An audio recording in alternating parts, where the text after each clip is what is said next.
Bonjour. Que dites-vous que Jésus est? Oui, tous les chrétiens, pour eux, c'est important de savoir qui est Jésus. Et en fait, c'est le point central. Et c'est là où il y a une grande confusion et plein de pièges, justement. Et au final, on entend plusieurs discours. Et donc, il faut savoir, Jésus, c'est Dieu ou c'est son Fils? Il faut savoir de qui on parle.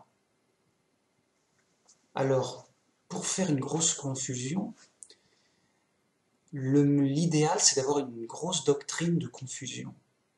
Une doctrine qui en elle-même est confusion. Si par exemple je dis je suis un tel, mais je suis aussi tel autre, et encore tel autre, et on ne sait plus qui je suis à la fin. Et on est dans la confusion. Ou alors des choses contradictoires. Par exemple, je suis dans ma chambre, et je ne suis pas dans ma chambre. Ok, il est dans sa chambre, et il n'est pas dans sa chambre. Bah, c'est contradictoire, on ne comprend pas. Eh ben, on a la Trinité. Confusion de qui est qui, comment, pourquoi. Une doctrine de confusion, c'est génial pour être dans la confusion. Donc, voilà, le gros problème, c'est que si on dit à tous les chrétiens, qui est Jésus pour vous? Eh ben, tous les chrétiens d'un seul cœur vont vous répondre, bah, enfin c'est évident. Jésus, c'est le Fils de Dieu, ok. Il n'y a pas de problème. Et tout le monde a raison. Et donc, c'est là où il y a le piège et la confusion. C'est que bien que les gens ont dit la même chose, oui, Jésus est le Fils de Dieu, oui, Jésus est le Fils de Dieu, eh ben, pour eux, ça signifie des choses différentes.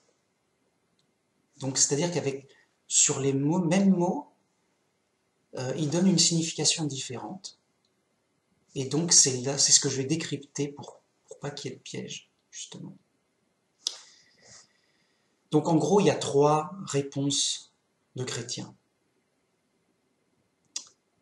Bien qu'ils répondent la même chose, voici ce qu'ils répondent en réalité. D'abord, il y a les chrétiens unitariens qui vont répondre quelque chose de précis. Ensuite, il y a les chrétiens, comment on va les appeler ceux-là? Ils sont assez bizarres, ils sont assez minoritaires.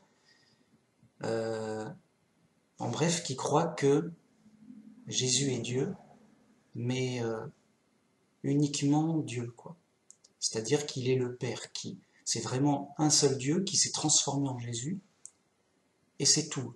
Il n'y a personne d'autre que Jésus, en fait. Et il y a les troisièmes chrétiens, c'est les unitariens, ceux qui croient juste qu'il y a Dieu d'un côté, et il y a le Fils de Dieu de l'autre. C'est juste son Fils, quoi. Et on va voir ces trois réponses. Euh, la première, c'est les chrétiens les plus nombreux, là, majoritaires. Vraiment, c'est presque 95% des chrétiens. C'est énorme, c'est fou. C'est vraiment fou. Pourquoi? Parce que de manière historique, Babylone la Grande a imposé par la force pendant des siècles sa doctrine. Dès que quelqu'un n'était pas d'accord, on le tuait sur la place publique de manière horrible. Comme ça a dissuadé toutes les personnes de réfléchir sur la Bible.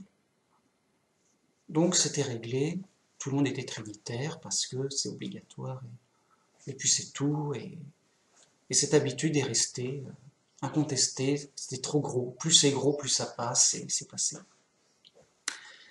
Alors qu'est-ce que disent les chrétiens unitariens? Ils disent, Jésus, c'est Dieu le Fils. C'est-à-dire, Jésus est Dieu d'une personne des trois qui sont Dieu, quoi. Donc Jésus est Dieu le Fils. D'autres chrétiens plus minoritaires disent que c'est Dieu seul qui est descendu sur terre, et donc Jésus est Dieu à lui seul. Donc il est le Père quelque part. Il est le Père qui est descendu sur terre. Donc pour ces chrétiens, Jésus et le Père. Et Dieu le Père, quoi. Pour les troisièmes chrétiens, troisième genre de chrétiens qui sont assez minoritaires, mais bon, grâce aux témoins de Jéhovah qui font beaucoup de prêches et qui sont plus ou moins connus, ils enseignent que la Trinité c'est faux et c'est n'importe quoi. Mais il y a plein d'autres chrétiens qui ne sont pas témoins de Jéhovah, dont moi, parce que j'ai des petits désaccords plus ou moins importants avec eux, et bon, voilà quoi. Donc les chrétiens unitariens dans leur ensemble sont ceux qui rejettent la Trinité, donc ils reviennent à quelque chose de simple. Voilà, il y a Dieu, c'est Jéhovah, il a envoyé son Fils, c'est-à-dire sa créature, sa première créature sur terre, et c'est son Fils, quoi, c'est sa créature.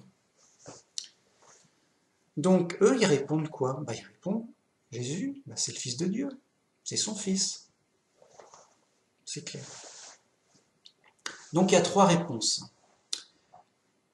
Il y a ceux qui disent Jésus est Dieu le Fils, ceux qui disent Jésus est Dieu le Père, et ceux qui disent Jésus est le Fils de Dieu. À votre avis, qui sont les bons et qui sont conformes à la Bible et donc n'ont pas de souci à se faire pour le jugement? Ça va pas être compliqué à prouver, ça. Aïe, aïe, aïe. Ce qui fait que, comment dire, moi je prends aucun risque. Je dis que Jésus est le Fils de Dieu, tel quel. Je ne vais pas prendre le risque de rajouter des inventions dessus. Voilà. Je ne vais pas dire, oui, alors Jésus est le Fils de Dieu, mais il est aussi ceci, cela, on rajoute des choses à ses risques et périls. Par exemple, quand Jésus dit à ses apôtres, mais vous, qui dites-vous que je suis? Admettons qu'un apôtre aurait dit, tu es Jésus le charpentier, ou Jésus de Nazareth. Oui, c'est vrai, je m'appelle Jésus, je suis Jésus de Nazareth, oui, bien sûr. Mais vous voyez que il aurait dit, cette réponse est trop partielle. Il n'y a pas, oui, bien sûr, c'est moi Jésus de Nazareth, mais c'est pas ça qu'il voulait. Il voulait sa vraie identité. Et sa vraie identité était donnée, mais pas de manière partielle, de manière totale.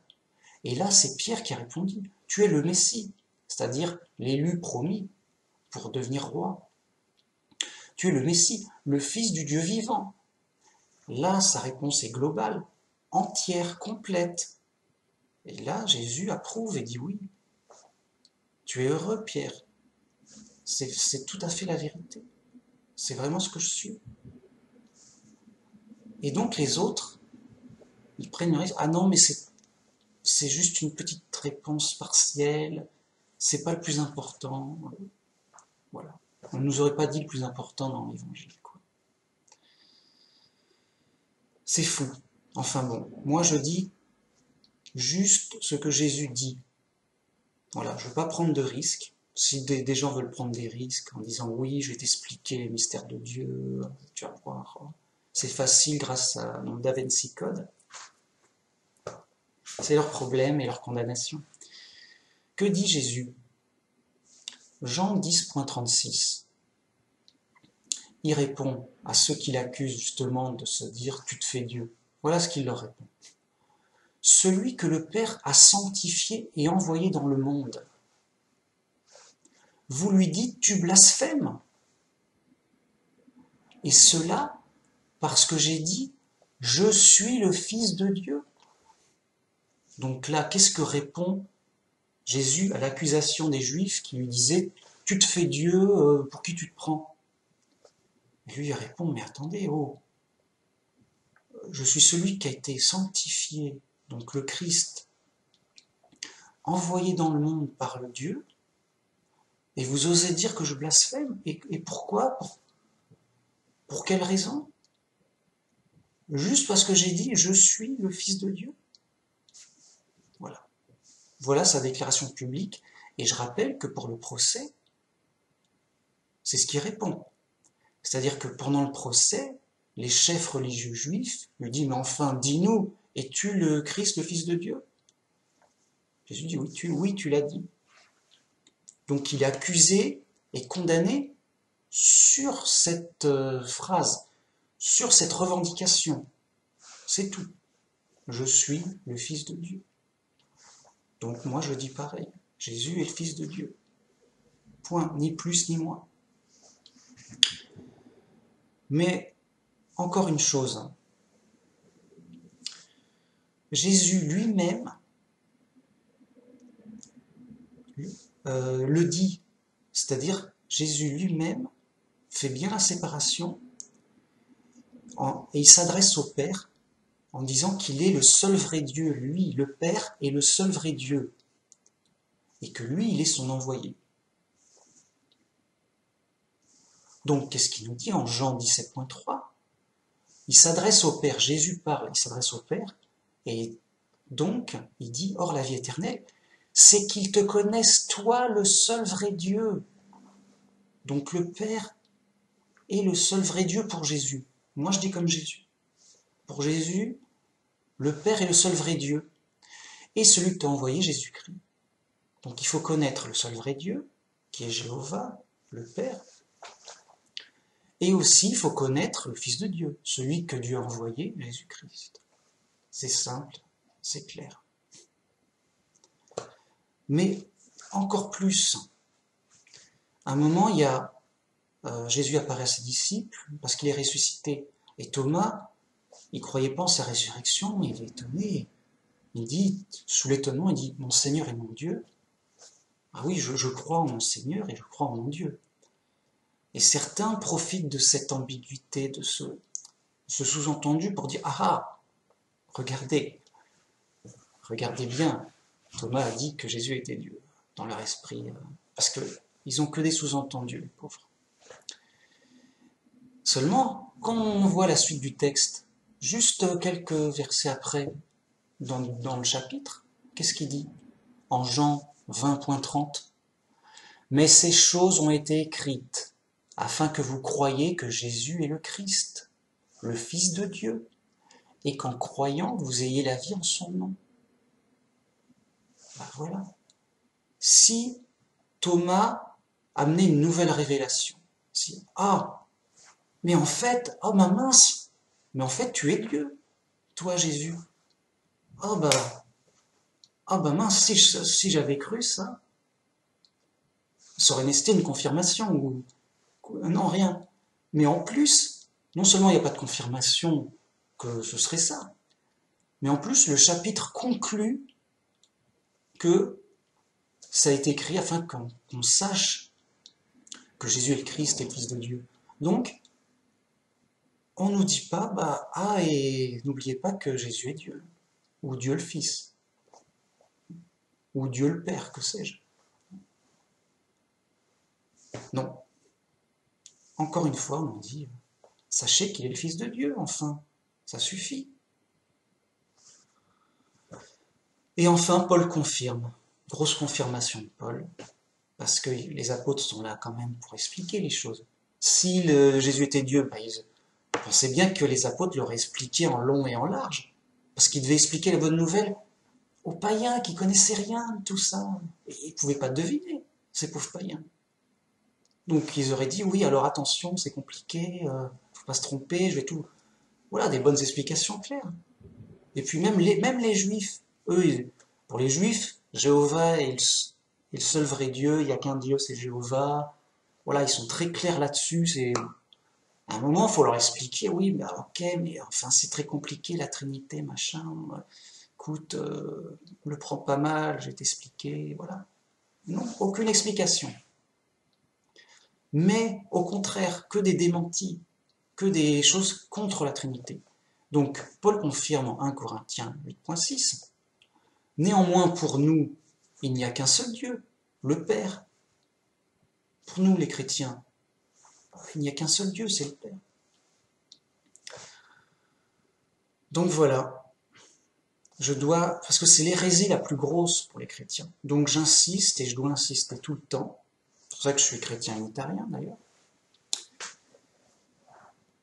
sur ce point crucial et essentiel. Donc, quand on demande à tous les chrétiens, mais qui est Jésus? Tout le monde va vous dire, Jésus est le Fils de Dieu. C'est un piège, c'est une confusion du langage et des esprits, parce qu'en fait, il y aura trois réponses réelles. Il y aura celle des gens qui sont soumis à Babylone la Grande, qui vont répondre « Jésus est Dieu le Fils ». Ensuite, il y aura d'autres fantaisistes, je ne sais pas comment... Voilà, comme quoi il y a de tout, vous trouverez de tout. Mais il y a beaucoup de fantaisistes qui disent « Jésus, c'est Dieu le Père ». Et enfin, il y en aura très peu qui diront « Jésus, c'est le Fils de Dieu », au sens propre, c'est-à-dire la première créature de Dieu, créée par Dieu, qui était un ange au ciel, et qui a été envoyé sur terre, qui est encore le Fils de Dieu, puisque Jésus n'a pas de père humain, son père c'est réellement Dieu, donc vraiment Fils de Dieu au sens propre, première créature de Dieu, créature directe de Dieu. Il n'a pas de père humain, Dieu c'est vraiment son père. Voilà, c'est le Fils de Dieu au sens propre. C'est tout. Et donc, il est humain, c'est un humain. Voilà. Je rappelle que Adam est appelé le Fils de Dieu. C'est un humain. Mais pourquoi? Parce qu'il a été créé par Dieu, directement. Et donc, de ces trois réponses, une seule est conforme simplement, totalement, clairement avec la Bible. C'est les unitariens qui disent tu es le Christ, tu es le Fils du Dieu vivant, tu es le Fils de Dieu. C'est le Fils de Dieu. On ne sait pas comment le dire. Simplement, ni plus ni moins. Et donc c'est très important. Et le jour du jugement, qu'est-ce qui va se passer? Parce que c'est pas sans importance, rappelez-vous. La vie éternelle, c'est de bien connaître Dieu et de bien connaître Jésus-Christ, son Fils. Donc à un moment, c'est pas pareil de dire si c'est Dieu ou c'est son Fils. À un moment, il y a erreur sur la personne, faut pas se tromper. C'est Jéhovah ou c'est son Fils? Donc, si on est conforme à la Bible, on ne prend pas de risque. On dit voilà, Dieu a envoyé son Fils, c'est Jésus, c'est le Fils de Dieu. Moi je dis ce que dit la Bible, ce que dit le Christ. Le Christ dit qu'il est le Fils de Dieu, que son Père c'est le seul vrai Dieu. Zéro risque, zéro de zéro. Zéro risque, à un moment, je dis ce que dit la Bible. Si la Bible est vraie, il n'y a aucun problème pour le jugement. Par contre, tous les autres qui disent autre chose, qui disent des différences, appuyer sur des doctrines, qui s'appuient sur des sous-entendus, des trucs compliqués, des trucs un peu aberrants, tout ça, ben voilà, ils rajoutent des choses étranges, bizarres, ça déforme tout. Et évidemment, au jour du jugement, moi ils ne me croiront pas. Ben, à un moment, Dieu il va juger, et ils seront bien obligés de voir voilà, ils vont être jugés pour ça, c'est évident. Alors, quel genre de jugement auront-ils? Ben, j'ai un peu de mal à le dire, parce que c'est vrai que c'est quelque chose qui touche très grave. C'est que, oui, ils sont chrétiens, mais ils sont chrétiens dans le chemin large et spacieux de la perdition. C'est des chrétiens égarés, dans la confusion, un peu fous, quoi, qui ne sont pas dans le message. Alors, qu'est-ce qui va se passer à ces chrétiens-là? Alors, c'est Dieu qui va juger. Moi, je crois qu'ils seront quand même sauvés, mais ils auront des punitions, parce que c'est écrit que Babylone la Grande aura des punitions, voilà, lors d'Armageddon. Donc, Parce que pour moi, je vois que donc au paradis, il y aura plusieurs maisons, plusieurs demeures, plusieurs niveaux. C'est-à-dire, les chrétiens les plus méritants, les plus vrais dans la Bible, auront des récompenses et un certain niveau. Il y aura plusieurs catégories d'anges, c'est ça que je vais vous dire. Donc les anges, d'ailleurs, c'est Jésus même qui lui dit, celui qui, qui n'obéit pas et qui incite à ne pas obéir au plus petit des commandements, sera appelé le plus petit dans le royaume de Dieu. Donc vous voyez, il y aura des, des anges imparfaits qui ont cru des choses tordues et qui n'ont pas suivi tous les commandements, voilà, et donc ils auront un niveau très bas, ce seront appelés les plus petits. Ils auront bien sûr des punitions, ils auront un niveau assez bas, et on essaiera donc, on les remettra sur le vrai message, la vraie vérité, afin qu'ils se corrigent.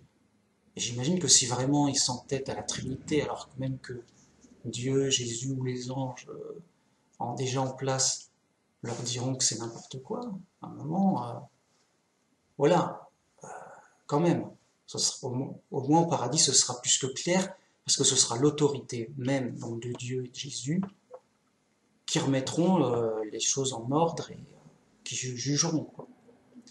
Mais voilà, il y aura des récompenses et des punitions, donc c'est vraiment des choses très importantes, voire même ça engage la vie éternelle.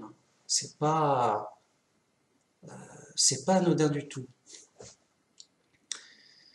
Donc voilà, c'est pour ça que je fais ces vidéos et que je vous incite donc à rester collé sur la Bible simple, à ne pas aller au-delà des Écritures, à pas jouer au Da Vinci Code, à vous méfier des sous-entendus, à rester dans du simple et du cohérent, et donc de pas prendre de risques du tout avec la Bible et le message, voyez, parce que ça engage votre vie, vraiment. Et voilà, il faut savoir à la fin. Enfin, il faut savoir. On ne peut pas dire le tout et son contraire. Donc Jésus, c'est Dieu ou son Fils? Voilà. Moi j'ai ma conviction et ma foi pour moi-même. Maintenant, je ne peux pas croire et comprendre pour les autres.